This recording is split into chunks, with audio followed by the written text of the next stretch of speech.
Good morning, everyone. My name is Lakesh Khajani, founder and CEO of Triotech Systems.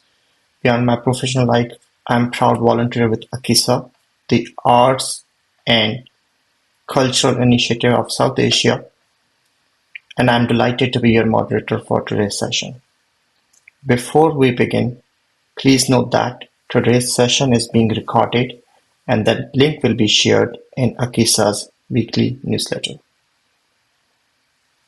As many of you know, ACISA is the heartbeat of South Asian culture in our region. We are the team behind Vibrant Brampton, which celebrated its landmark 10th anniversary last year as Canada's largest South Asian summer festival. Our commitment to the community spans all generations, from the Vasa exhibition for local visual artists and Rooted Fest for our youth, to our dedicated programming for seniors. Whether it's yoga, digital literacy, or music workshops, we are committed to keeping our seniors active, connected, and informed. Before I talk about today's webinar, I would like to mention the visionaries behind ACISA: Ricky Bajaj, Arpan Banerjee, Sandeep Prabhakar, and Aparna Ragnikar, our board of directors. Today we focus on wellness with our webinar, Healthy Eating and Nutrition for Our Seniors. This session is held in proud partnership with Indian Heritage Society, Brampton, and is made possible through the generous support of Canada's New Horizons Seniors Grant and the Ontario's Seniors Community Grant Program. To lead us today, we are joined by Arina Cazac, a registered dietitian from Nutritionwize Diet Clinic. For 25 years, Nutritionwize has provided evidence-based guidance to over 20,000 clients, utilizing advanced tools like 60-second body composition analysis across their 4 Brampton locations. If any question comes up, please share them in chat. I will be moderating and will cover them in the final 10 minutes. Arina, we are eager to learn from your expertise. Without further ado, I'll turn the floor over to you. Please share your screen and start. Beautiful. Thank you so much. Hi, everyone. It's nice to see everyone. Let me just quickly share my screen. Well, let's get started. All right. Hi, everyone. My name is Arina. I'm a registered dietitian here in Nutritionwize Diet Clinic. Thank you for the introduction, Lakesh. And so today's webinar session will be about eating for good health. So we'll focus on, simple but practical nutrition steps that will support your energy, strength, and your day-to-day independence as we age as well. So, it's me again. So I've been practicing dietetics for almost about 5 years now, and my passion lies in counseling.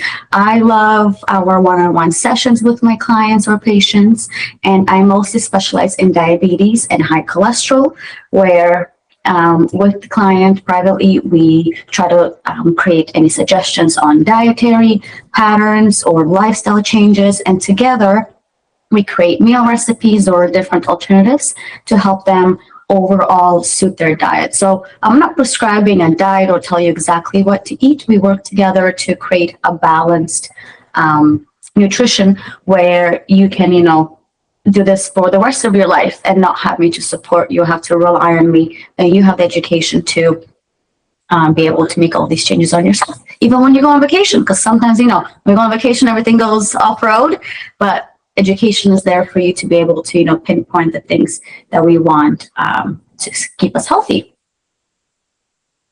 So we'll be focusing today, similarly to that, on simple, practical changes that, feel doable and fit your lifestyle routine. And obviously, if you have any questions in the middle, you can raise your hand or put in the chat, and I'll be happy to help to answer them. So today we'll talk about what malnutrition is. How do we build a balanced plate using Canada's food guide?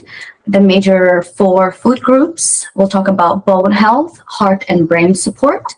And we'll also talk about how do we read the back of the label to look for those, high things that are high in sodium, high in fat, high in sugar, because those are some of the items that can, increase our conditions and something we want to be avoiding, eating too much. And obviously the most important is hydration, because we've got to stay hydrated as well.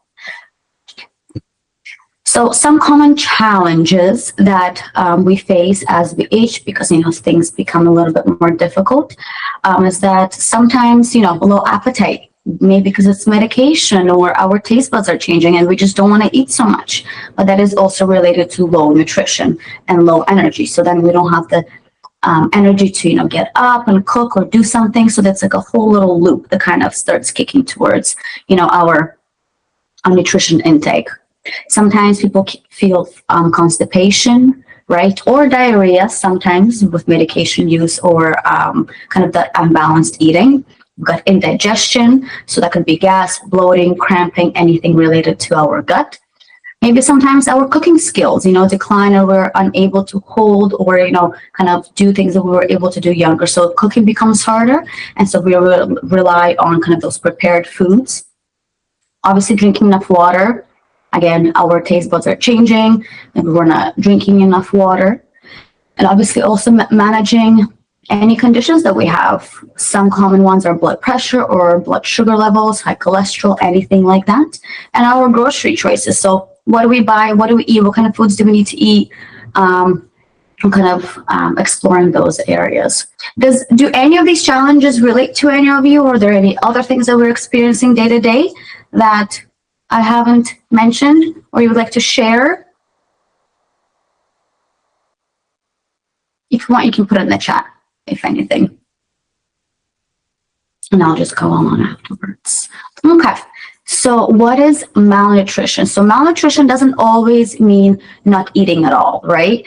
It often means not getting enough nutrients. So we've got protein, calories, and our micronutrients. So those are our vitamin A, D, E, K, calcium, magnesium, all of those key nutrients, which then can affect our strength, our immunity, our recovery, and our independence, and even our brain health, right? Because sometimes as we age, we see a decline in, for example, memory, sometimes we're forgetful, or maybe even our thinking and cognitive health as well. And so many older adults are at risk for nutrition. And so this slide also highlights that a large number of older Canadians are at the cusp of malnutrition.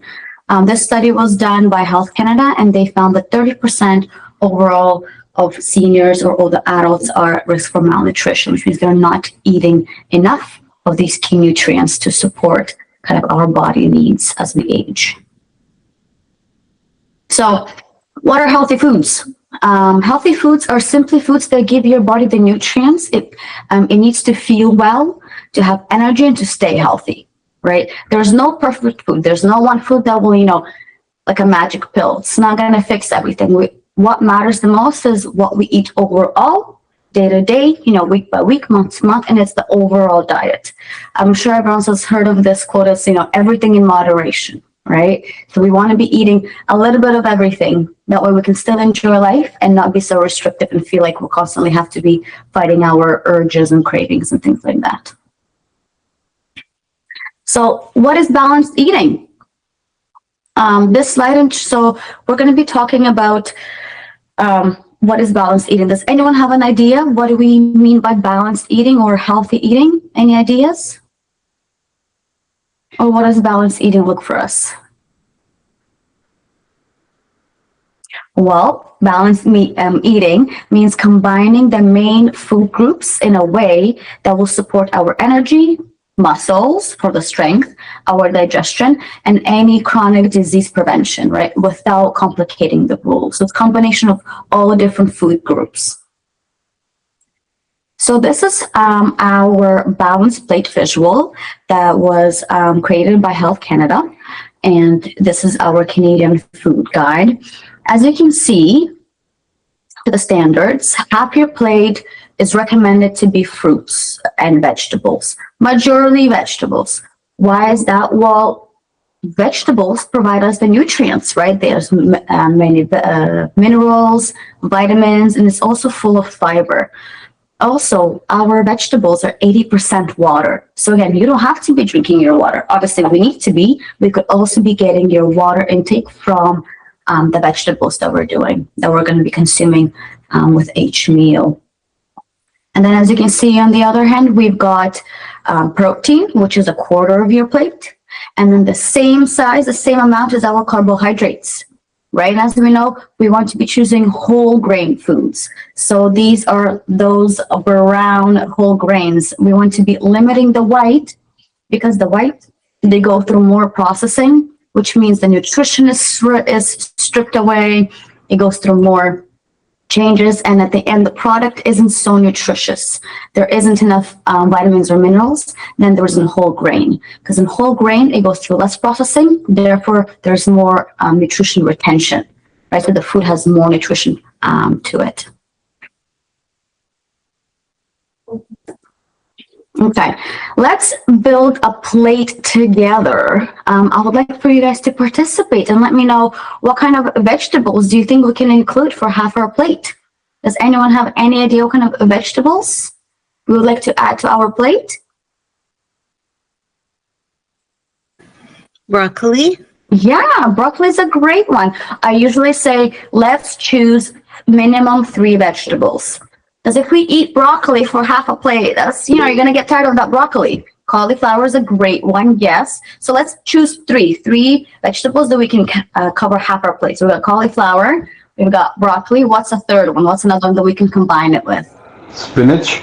Beautiful. Spinach, carrots, love that. 4, the more the merrier, right? We will always want to include a variety of many different things, because if you think about carrots, the main nutrient in carrots is vitamin A, right? It's called beta carotene. And guess what? That one's really good for your eyes, right? Spinach is really high in plant-based iron and fiber. So that's a whole different nutrient, right? So including those 2 together is going to be really good for our body. We're adding in cauliflower and broccoli, even better. We're adding, so these are called cruciferous vegetables, and they're really good for our thyroid health, right? So it contains selenium and like iodine to help our thyroid function as well. So as you can see, each vegetable contains its own major nutrient that we want to be consuming many different types of, so our body is able to retain it and use it for our body needs to keep us strong and healthy. Great. What about protein source? What kind of protein can we eat? What can we add to that?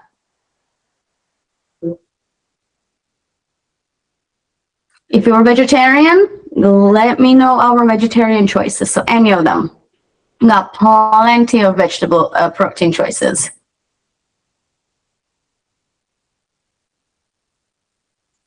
Tofu, fantastic. Tofu is actually a superfood because not only tofu is a protein, it is also a healthy fat. So we'll talk about fats as well, but it's also a very healthy fat. So it's like a bonus 2-in-1. Fantastic. Tofu is great. And what we love about tofu is that tofu comes in many different textures, right? You can find soft, medium, firm, extra firm, and you can make many different things with it. Tofu is great, yeah. Well, there's also eggs. So for those who are vegetarian and consume eggs, we've got eggs, whole eggs. I know there's a conspiracy and everyone talks about how eggs are cholesterol. Well, let me assure you that eggs are good. The egg yolk, the fish and chicken, yes, that's fantastic, of course. The egg yolk actually contains good cholesterol. It's the good cholesterol that our body actually requires to protect our heart and our brain. And so we want to be consuming eggs. Obviously, again, moderation, not too many, not every single day, but it is required in our diet. Kidney beans, fantastic. Kidney beans is another superfood. Why? Well, same thing. It is a fiber and a protein as well. And fiber is also really, really important to be for digestion and for our blood sugar regulation. So that's a very great protein source as well. Amazing. What about grains? What kind of whole grains are we consuming? This is where it can get a little bit tricky. Millets. Millets. Oh, fantastic. You got it. Millets are great. Any other types of whole grains? Brown rice. Yep. Quinoa, yes, exactly. Quinoa is actually a superfood as well. In about 1 cup cook.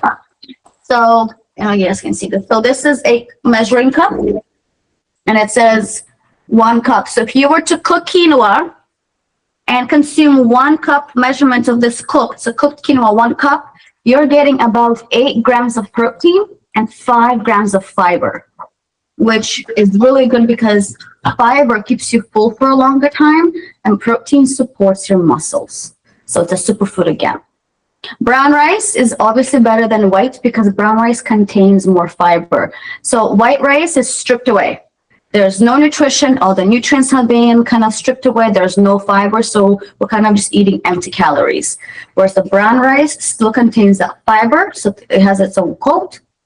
And it contains more B vitamins as well because it hasn't been stripped. So that's really good. Amazing. What about some healthy fats? What are some ideas of some healthy fats?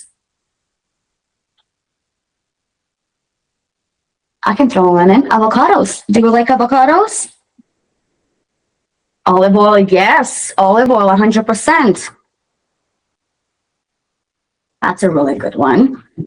Any of our nuts and seeds, right? Any. Walnuts, yep. Nuts and seeds. So almonds, walnuts, pistachios, pumpkin seeds, sunflower seeds, chia seeds, flax seeds.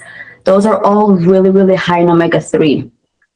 So ghee is a clarified fat. It does come from butter. And animal-based dairy or meat products, they do consume saturated fat. And so saturated fats, those are the fats that increase our bad cholesterol in the body. And so when we are consuming animal-based products, we do recommend it to limiting it. Or if we are using ghee, to be only using ghee if we're cooking in batches. So if we were to cook like a really big, portion size for like a couple of days, we can use ghee in there just so then when we're actually consuming it in our portion, it's not such a big concentration. But if we were to, for example, maybe take like a roti or chapati and then put a ghee over it, that would be too much because it's in a one single serving. So that is where our recommendation would be to kind of maybe use a different source of a fat, like an olive oil or avocado or even a mustard oil, and then use only ghee in those really big batch cooking when we do it for a couple of days. Beautiful. Okay. And what about our beverage? What would we, question? Coconut oil, is that quite bad for you? Yes, so coconut, unfortunately, it is a plant. You would think that it would be good, but it is naturally also really, really, really high in saturated fats, and it is about 91% composed out of saturated oils. Yeah, so we would also recommend to stay away from that and limit that source, and just stick to our good old olive oil, avocado oil, mustard oil, canola oil, and things like that. In the stores, I saw something called MCT oil or something that's made from coconut oil. Is that better? Correct. So the thing is that MCT oil, it's a supplement. It should not be used on cooking. And MCT means medium chain triglycerides. It's a supplement for those individuals who have who's had any surgery on their digestive system or anything like that, because the medium chain triglycerides, when you consume it, it doesn't have to be digested. It can easily be absorbed from your gut into your blood, and once it's in your blood, it can travel, all over to your organs and to your brain and feed your brain some energy, right? So it's more of a supplement rather than a cooking. Okay. Something like that. All right. Thank you. I didn't know that. Thank you. Yeah, definitely. Yeah. Beautiful. What about beverages? What should we be drinking with our meals? This should be an easy one, guys. Very easy. There's only one. Just water. Exactly. One beautiful, perfect answer. It's water, 100%. Definitely. Okay. So this is what we talked about, right? So we've got our water as our main choice. We've got a little bit of our protein. In this case, it's chicken. But again, it could also be any of the dals or any of the lentils and things like that. On the other hand, we've got some brown rice with a mix of lentils in there. And obviously, half your plate is vegetables, varieties, all different types. You want to be pulling nutrients from all different types of vegetables. And there's a little avocado for our healthy fats. We can't forget about good, healthy fats because, again, it's omega-3, it's good cholesterol, protects our heart and the brain. So we want to be including all of that. If you want to take a little screenshot, please do. But this is our beautiful kind of our guide on how we want to be consuming at least 2 meals. So our lunch and dinner is something how this kind of our standard of a nice example. Okay. Moving on. Let's talk about protein. So protein obviously helps you build and maintain your muscle mass. It increases your strength. So, standing up, walking, lifting our groceries, maybe lifting our grandkids and things like that. And it helps you also nutritionally, it helps you feel fuller for a longer time. So we tend to, less snack, eat less of those calories and of those empty calories, right? However, with aging, we have an increased risk of losing muscle because muscle is really expensive for the body to maintain, right? And so when the body says, listen, muscle, I can't maintain you, you're way too needy for me, the body starts using it as energy. And that is how we lose muscle mass. And that's something that's called sarcopenia. So sarcopenia is when we start accumulating fat and losing muscle mass. So we tend to, kind of gain weight or become bigger, but then our strength decreases. That is called sarcopenia. And how do we prevent that? Well, through obviously nutrition and resistance training. So staying physically active. So maybe doing some stretches in the morning, maybe doing some stairs, to really emphasizing our muscle to be working because we want our muscles to be working because then if we're going to be eating, well-balanced meals, like consuming carbohydrates that are complex and protein, we will maintain the muscle mass. And that is how we kind of can also have a, kind of better quality of life. We're still able to maintain things and do them. All right, well, how much protein do we need? Health Canada suggests anywhere from 1 gram per kilo per day to 1.2 depending on your activity, but also depending on if we have any pre-existing chronic conditions or anything like that. So for example, if you weigh about 65 kilos, that would be anywhere between 65 to 80 grams per day, right? And so if we're eating 3 times a day, and let's say we got to eat 80 grams for protein, and we're consuming 3 meals a day, well, if we do 80 divided by 3, that's about 25 grams of protein per meal. We got to be consuming minimum, right? So it may seem a lot, but that is where here at Nutritionwize we work together, where we, we watch our portions and we select different foods to eat. That way we can meet the intake that the body requires to maintain its function. Some protein foods already, you guys threw in some great ones. So we've got beans, lentils, eggs, poultry. So think of chicken, turkey, anything like that. Any of our fishes, lean meats. If we are consuming beef, pork, or lamb, we want to be choosing the lean, so the less whitened as possible. Lower fat dairy, so our milks, yogurts, cottage cheese, things like that. Fortified soy beverages, so soy drinks, tofu, and edamame. Those are great protein choices. Carbohydrates. So these are essential because they provide you with energy. Right? If we're gonna stop consuming carbohydrates, we're gonna have low energy. We are gonna have start cravings because your body requires carbohydrates for you to move. Our brain feeds off of carbohydrates, right? It's a sugar. Carbohydrates get broken down into sugars, and our body requires that for living. However, in a controlled portion, because as we know, too much carbohydrates can cause diabetes and high blood sugars. It also provides us with fiber and essential vitamins, specifically all the Bs. So carbohydrates give us B1, B2, B3, B4, B5, B12, B6, all of those Bs, which are important for energy. And fiber, as well, keeping us fuller for a longer time and cleaning us out. These can be found, obviously, also in vegetables, and those are called starchy vegetables. So here's our fruits and vegetables. As you saw on the Canadian's food guide, it was half your plate. The reason why, because these vegetables are the highest in our minerals and vitamins, also fiber. Also antioxidants because they help us protect our body from cancer cells, right? And so they fight for us. It's the immune boosting group. So we really want to be focusing on all different types of colors of our vegetables. Now, healthy fats. So healthy fats these are called unsaturated healthy fats because they contain omega-3. And omega-3 has been shown to reduce inflammation in the body and also feed us good energy. As we age, again, we have low appetite, so we tend to eat less. However, because healthy fats contain more calories than carbohydrates or protein, we can easily incorporate these into our diets to have extra energy and to actually maintain our weight without losing and progressing becoming more weak. So think of healthy fats, for example. Actually, let's go first of all what they do, right? So they support our brain health because, again, our brain actually is made up of 60% of our fat.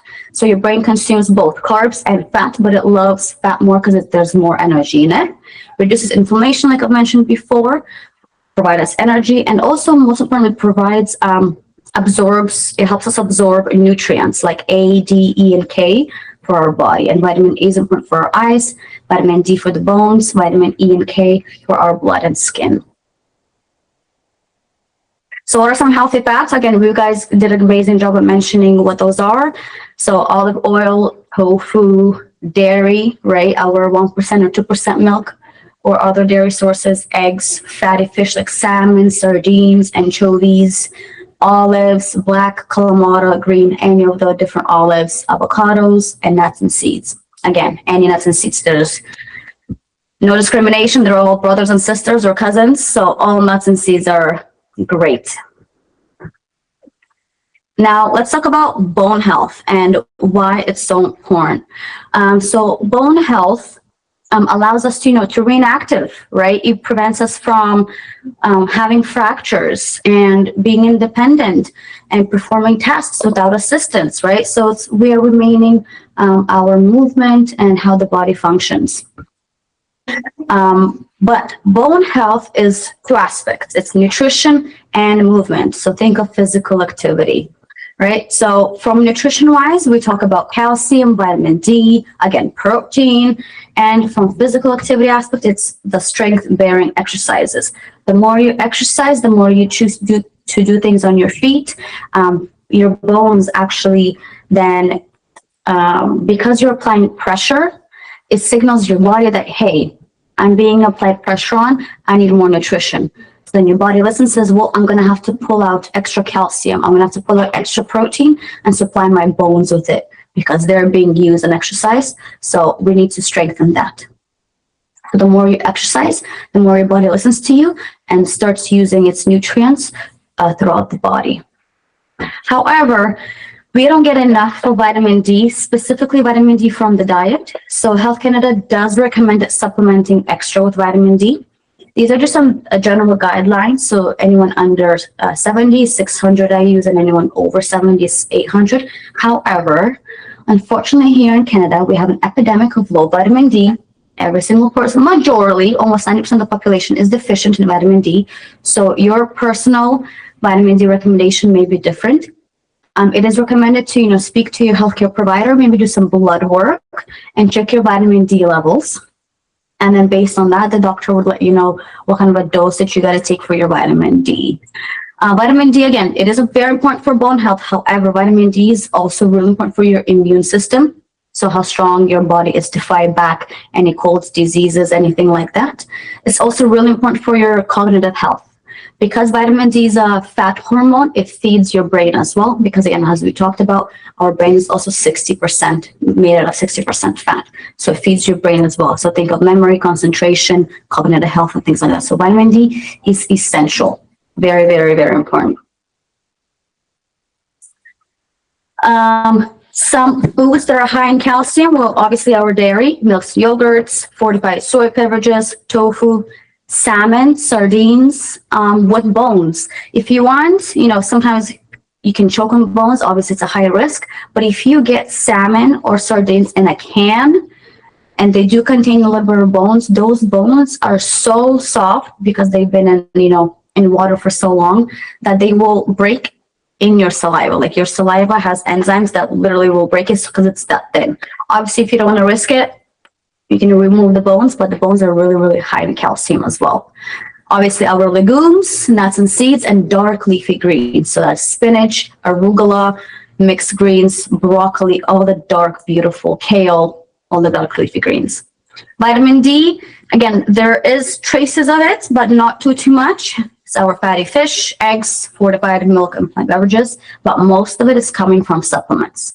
We got to be taking our supplements. Now, let's talk about heart and brain support. So we got sodium, which is related to blood pressure, right? With salt, sodium is found in many of our canned or packaged foods or fast food places like restaurants. It is also found in condiments, seasoning, and meats, right? So anything that is prepared, basically, nothing that is, whole. We want to be careful because, again, sodium, because it's just so easily distributed everywhere and acts as a preservative because it keeps the food fresh and healthy. Health Canada recommends, kind of on averaging 1,500 per day without going over the 2,000. However, no one's going to be counting, right? No one's counting these. So we just need to be aware of what food should we kind of be consuming less and what should be consuming more. So these kind of foods are highly processed and a major source of sodium, right? So anything from a restaurant food, fast foods, takeout foods, or even if we buy them from a grocery store, anything in the freezer section that is already prepared or pre-packaged, most likely it is really high in sodium because, again, sodium, salt, it acts as a preservative to keep the food fresh for a longer time.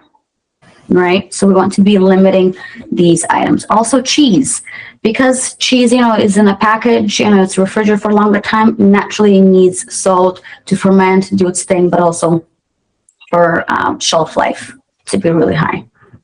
Like with a question? Yeah. I wanted to ask about those ramen noodle packages. My kids are students and they live off of those. And I know they're really high salt. I tell them, don't just have the noodle, don't drink the soup. But is that still quite bad, just having those noodles? So noodles are, noodle is a carbohydrate, right? And usually the instant ones, they are highly processed. So it makes it a simple processed carbohydrate, right? So there's no fiber, there's no nutrients, and they're just consuming kind of those empty calories that could be contributing to, other conditions that we may arise, right? But then the broth, it is really, really high in sodium. So if we're talking about sodium, yes, we want to be consuming less of that broth. But if we're talking about the noodles, again, because it's a different food group, it has its other implications. Right? But overall, I wouldn't recommend instant noodles. I know it's very easy. It's time, saving. But yes, it does fall under both, so you could say both categories, high sodium and a simple carb. Yeah, they have them in the university cafeteria and the kids are just addicted. So. They are. It's addicting, yes, because again, it has, salt and sugar, again, all of these things to bring up the flavor and to enhance that. And then it makes you addicted because, your taste buds are like going crazy because it's so good. And then it kind of pins the well afterwards. Yeah. Thank you. Of course. Yeah. Also our breads and rolls, right? Depending on how the bread is made and what's made out of. Some breads, like I had some patients tell me, well, I tried this bread and it tasted so sweet to me. And then they looked at the back of the label like, yeah, it has so much sugar in it. And then, so when we do these changes, right, your taste buds change. If you don't like something how it tastes today, if you eat it for the next 4 days, your taste buds will change. They will adapt. And the next thing you know, next week you try it again and you actually enjoy it. It's a habit. Our tongue and our taste buds, it's a little changeable thing. So just because you don't like something today doesn't mean you won't like it next week if you have it for, 3 to 4 times. Okay, so some examples of foods that are lower in sodium, well, obviously anything fresh, so fresh fruits and vegetables. Frozen are okay because they don't put any preservatives into frozen fruits or vegetables. Frozen fruits and vegetables are actually great because, it prevents them from going bad. Let's say you bought some let's say cauliflower fresh, and then you didn't get into it in a couple of days, now it's going moldy, well, you can always buy it frozen, keep it in the freezer for however long you need, and pull it out whenever you're ready to make it, right? So frozen vegetables are totally fine. They have just as much as nutrients as fresh. Those are great ways to maintain and always have vegetables in our fridge. Rice noodles, everything that is raw, right? Anything that is in a package that's raw, that's okay. However, it's already pre-seasoned, pre-made, that's when it's really high in sodium. I won't go over every single thing. If you want, you can take a screenshot or ask me and I can send you a little guide afterwards of this, but these are kind of foods we want to be, I'm consuming more in the lower and then less of the higher sodium. So nutrition label, this is something we can practice for sodium reading. So anything that is 5% and less, we want to be consuming more of it because it's safe. Anything that is 15% or more, we want to be avoiding because that's too much. And anything between 5 and 10 is kind of our, yellow flag. So it's depending on how much, kind of like stay with caution. So kind of our yellow light. And then again, everything over 15 is we want to be avoiding or finding other alternatives. So for example, here, how do we decode it? So we can see here that it says 1 cup serving. Right, so we always want to be looking, well, how much are we talking about? And how much is 1 serving? So 1 serving in this case says 1 cup of whatever beverage of this is or food, right? So then we go down here into our percent daily value and we go to the sodium section. As you can see, it's 28% of our daily intake in that 1 cup. That is too high, right? Because we talked about being 15% and less, and 5 being a really safe choice. So this is so if this is 28%, 2 things we can do: either find an alternative, so something that has less, or we have to half it. Because if you half this, so you only have half a serving of that, then obviously this gets halved into about 15%. So that is where your choice comes into play. It's either you find a different food source that's alternative, that is lower in sodium, or we do half a cup, so halving the serving, which is why it's important to always be paying attention to the cup size, so the portion size measurement, and to how much that is. Any questions regarding this? How do we read the label? Okay, beautiful. Now, heart and brain support, right? We talked about healthy fats. Healthy fats are important because they help to lower our bad cholesterol, that LDL. These are the unsaturated omega-3 healthy fats, and they improve our good cholesterol in the body. So our body has good cholesterol and bad cholesterol. Bad cholesterol, it clogs up the arteries, it travels to your brain, travels to your heart, and does all this sorts of damaging, right? But the good cholesterol, what it does is that it sticks to the bad cholesterol and takes it away from your heart, away from your arteries, takes it back into your liver, where your liver will spit it out so you can get rid of it out of your body. So we want to be consuming lots of healthy fats. And we talked about how it helps with our cognitive health because, keeps us healthy, keeps our brain alert, provides that energy for you to think, concentrate, and really be sharp. And most importantly, it reduces inflammation and joint pain because it removes that stiffness, improves mobility, any arthritis, or just any kind of inflammation we've got in our joints or bones. It reduces that, allowing you for better movement and less pain. Same thing, how do we read that? Well, same thing. So this is, for example, milk. We've got whole milk over here, and we've got skim milk over here. So skim milk means 0%. So whole milk is 3.25%. As we look here, it says saturated fat. There's 5 grams. So there's 5 grams of the bad cholesterol, the saturated fats, in 1 cup of milk, which is 25%. Same rules apply, right? 5 and less is great. Anywhere between 5 and 15 is, kind of like watch out. Anything over 15 is too high. Whereas our skim milk contains 0 grams of saturated fat, right? So there's no fat at all, and it just has protein. However, we would usually recommend anywhere between 0 and 1%, Again, 1% is okay because it has about only 1.5 grams of fat. So it's not that much, and it's just at the crisp of our intake. We do sometimes, allow the patients to have 2% milk if they are really good on their vegetable intake. So that is my one negotiation that I have with my patients is I always tell them, if you want to keep drinking your 2% milk, the fatty milk, we can do that, but I need you to increase your vegetable intake. This way the vegetables, the fiber in it, can also help not for the body to absorb so much fat into the bloodstream, right? So there's always compromise. So this is where we talk about, things in moderation, but really watching the portion in our vegetables, because vegetables, they save the day. Now fiber. Fiber helps our gut, so indigestion, helps our cholesterol, and it also supports our blood sugar levels.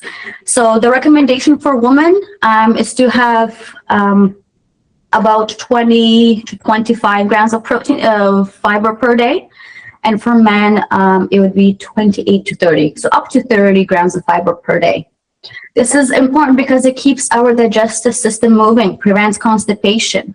Also, fiber sticks to the bad cholesterol, to the saturated fat in the gut. So think of fiber like a broom, right? If you go sweep your floors, you're going to collect all the dust and all the nastiness. So same thing, fiber will stick to that cholesterol that's in the body. And when you go to the washroom to poop, it'll come out of your body. So your body will not absorb that bad saturated fat. So it's really, really good for us. So which is why we want to be, consuming enough fiber, which again, mostly found in vegetables and in our whole grains, all of our multigrains, brown breads, and things like that. We talked about the cholesterol and obviously blood sugar levels. It helps you stabilize your blood sugar levels. Well, why? Because carbohydrates, right? It is a sugar at the end of the day, and it does spike our blood sugar. So our blood sugars go up. However, fiber and whole grains holds that sugar down, preventing it from going up. So the more fiber you have, the less spikes our body will have. So less predictions to have blood sugar levels. Same thing, when reading the back of the label, we want to be looking at the serving size. So here we have cereal A and cereal B. So for half a cup, as you can see, there's 7 grams of fiber, which is 28%. So in this case, it's a little bit different. With fiber, it's the opposite. We want anything over 15. So whether with the salt and the fat, we want 5% and less. With fiber, we want 5% and more. And honestly, I would love to see 15% and more, because the more fiber, the better. So in this case, in the cereal, for half a cup of the cereal, we're getting 28%. That is fantastic. That is so good for us, right? However, in here in cereal being 3/4. So again, mind you that this is less volume than this. This is almost 1 cup.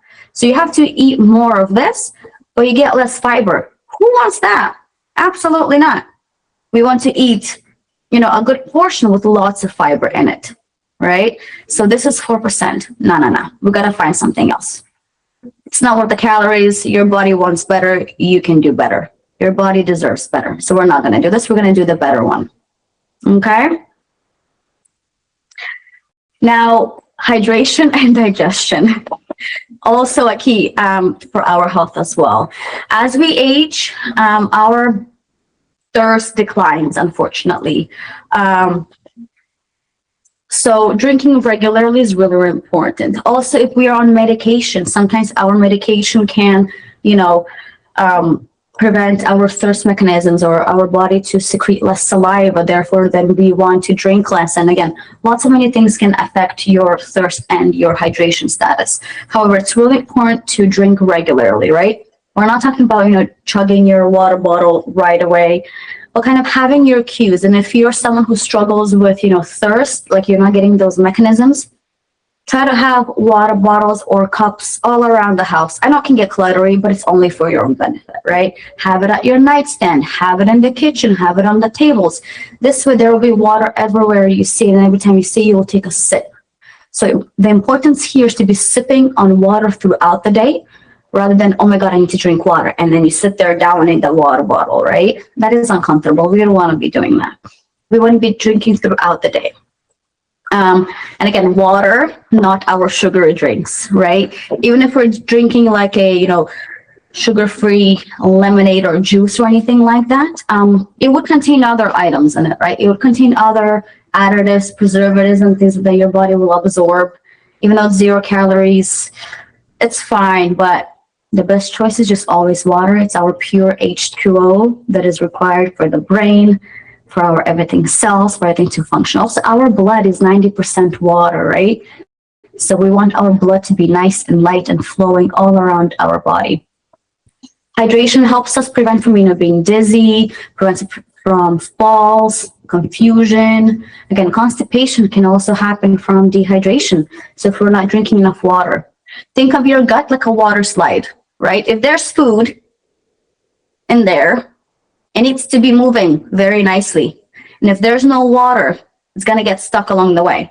So we want to create a water slide where it's filled with water and things are running around and moving along, right?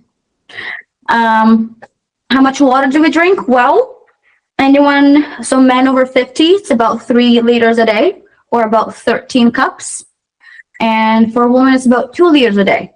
So about 9 cups a day, right? So again, it's trying to count your cups or have them all around your house so you can be sipping on them throughout the day. We could work on a simple water routine, right? Where we have a cup of water with every meal. So for example, our lunch, breakfast, dinner, or we can have a cup or 2 when we wake up, maybe another cup of water before we go to sleep, like about an hour on our sleep time with our medication. If we go on a walk, we can bring some water, right? So there are ways and cues where we can work on to increase our water intake. Okay. Also medication. I think I already mentioned this. Some medication act as a diuretic, especially if we have high blood pressure or anything like that.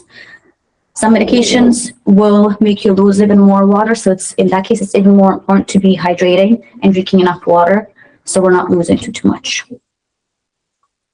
So here at Nutritionwize Diet Clinic, this is kind of what we do, right? We have a team of dietitians and certified diabetes educators where we provide evidence-based information and we personalize support.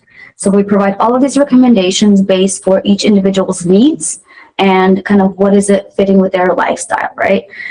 Because diets don't work. No one can follow them for, the rest of their life. If you were to live up to 100 years old, right? There's no way that you could be on the same thing every single day, right? So we work with you to provide you the education and the alternatives to help you make those choices as you move on and as you live your life. And then obviously pass them on to your grandkids and to your kids, so then they create these healthy habits along their lives. So they don't, in the future, hopefully prevent any chronic diseases or any complications like that, right? And we provide our services obviously in person and online. We have many different programs: pain management, PCOS for women, men's health for men. Again, all different rounds, anything related to nutrition, lifestyle, habits, anything like that. We do these workshops where we provide some education, answer questions, and we just love to help and help people be healthy for a long time. And pre-diabetic. So that is something we would discuss in terms of carbohydrates, right? Because pre-diabetes and diabetes, it is related to the blood sugar intake. So it's not just, well, I don't eat sugars, I don't eat chocolates, right? It's the whole category of carbs.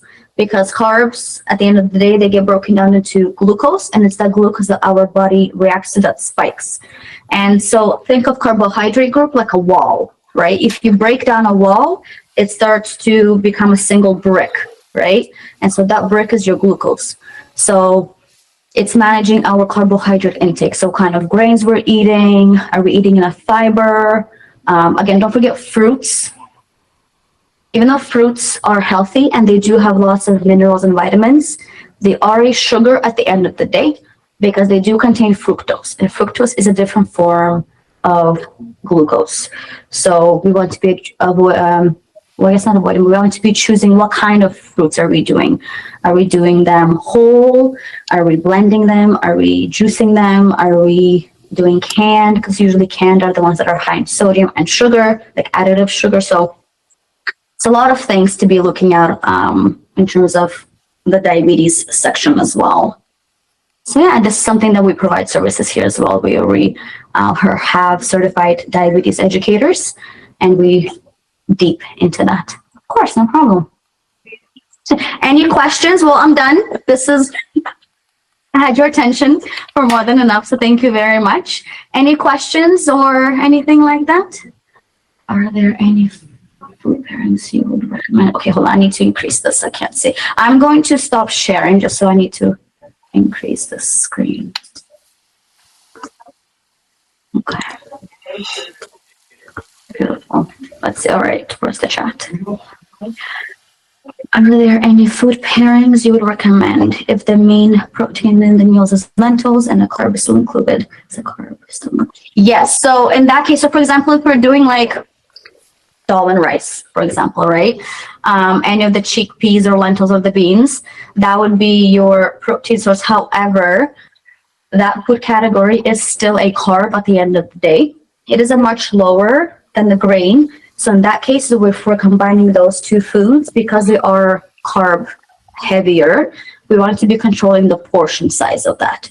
So if we talk about our portion sizes, and if we refer to, actually, let me show you if we go back to the food plate model, hold on.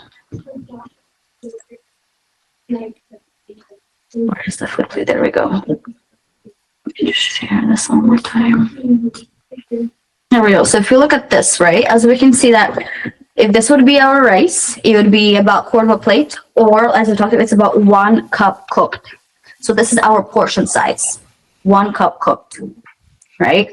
And then our dal, beans, lentil, same thing. It would be the same amount because you can see it's same, so it'd be this much. And then if you think that this is too little for you, well, then guess what? You're going to have to really double up on the vegetables.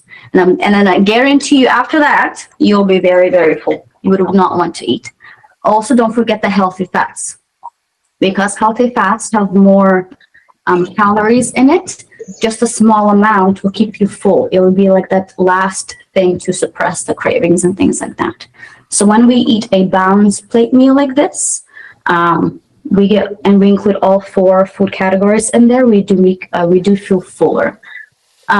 Usually if we consume any foods that are like a mix, like in a stew or anything like that, I usually recommend making those each food category like differently. So we have our grain in here and then our stew in the other hand. And then when we're pulling it on a plate is when we use our measurements to kind of control how much we're putting in there. Because again, carbs, eating, even if we're healthy and we're eating, healthy foods that are nutritionally really high, if we eat too much of it, it is still too much for the body's needs, and it will react in a negative way, I guess you could say. So it's the portion control what matters as well. Any other questions? Let me see. There's one question, which is, I'm vegetarian. What is the best veg protein?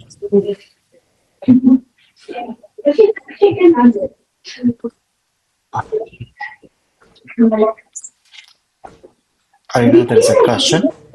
Vegetarian, what is the best veg protein? Tofu. Actually, tofu. Tofu is really high in good cholesterol, so our omega-3, and it's also really, really high in protein. So about 100 grams of tofu, or about half a cup cooked. So about half a cup. This will provide you about 20 grams of pure protein with healthy fats, so no carbs, right? So this way, you're having 2 different food groups. You're having actually 2 food groups in here. You're having fat and protein, which is like a double food. You're covering 2 food groups, and then you can pair that with any of your whole grain carbs for that carb intake. But tofu would be the best for a vegetarian as a protein source. Also, I don't know if you guys heard of edamame. Edamame, it's a soybean. You can buy this at any grocery store. It's Thank you, guys. Okay, before we sign off, we would like to hear from you. Please let us know in chat or email us at info@acisa.ca if you found today's information helpful. We host these sessions for you, so please tell us. Would you like to see more webinars like this? Your feedback helps us shape our future programs. Speaking of our future programs, we have another vital session coming up shortly, titled Estate Planning. It is a topic many have asked for, so please stay tuned for that. To ensure you do not miss out the registration link for the estate planning webinar or any of our workshops, please subscribe to ACISA's newsletter and follow us on our social media channels. Thank you once again to our partners at the Indian Heritage Society and our founders for making this happen. I'm Lukesh Kajani. Stay healthy, guys, and have a wonderful rest of your weekend. Thank you, Arina. Thank you, Nutritionwize. Thank you, everyone.